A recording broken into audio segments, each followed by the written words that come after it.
شفت المرأة لما تعنس تتدخل شؤون الناس، ركزوا عليها. أول مرة أبصر قرد رأسه وردي ويتحكحك.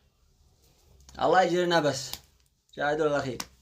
البنت لما تعنس، البنت نحن نعرف البنت اللي هي لسه ما حد قرب منها، هذه بنت نقولها. بس هي في بنت بس هذا القرد يعلم الله من دعس فوق وجهه. قدوم مبطوح ساعة القوطي.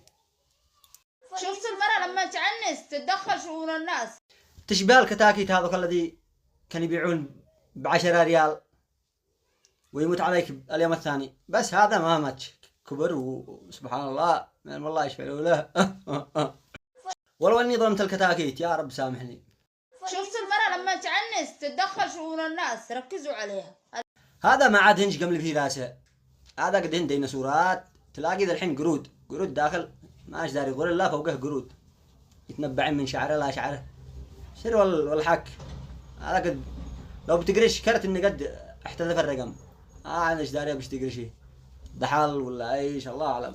شفت المرأة لما تعنس الحين قدي بتحك الدماغ، بتحك المخ مباشرة من قوة الخرش. هذا المفروض يحرثوا بها الأراضي الزراعية، ركبوها عرض حمار وخلوها تحرث. المشكلة وزيد تقهرك يا سعمني هذاك الذي بتنصح أنت بسي ليش ما ينصحش؟ أنت المفروض أنت ما بش عليش حقوق مرأة، أنت عليش يعني حقوق الحيوانات، حقوق يتكفلوا بش. أما حقوق المرأة متبرية منش تماما. على راسش وشعرش هذا الوردي. المفروض أن أنت ما تحكش حق، تكشطي نفسش ساعة ملاون. بسيش مكشطة لا ما تخترجي ما كذا ما بش خراج صراحة. ويزيد يقهرك عاملة حلقة في نخرتها. هذه مشي حلقة طبيعية. أنا حاسس إني الحلقة حق الونش يوم ما ولدوها سحبوها لا ونش أصلا. حادث مشي ولادة طبيعية. هذا جت في حادث.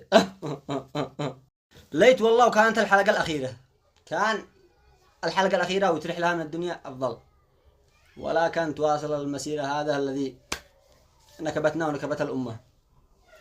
نداء لأبو جهل، أنا لي منعك باقي معانا هنا واحدة، ادفنها وارجع كمل موتتك براحتك. أمانة تعبنا خلاص، هذا العينات تعبنا منهن خلاص. إحنا ما زلنا ما لقينا نشحل. ادفنهن وإحنا مشجع له.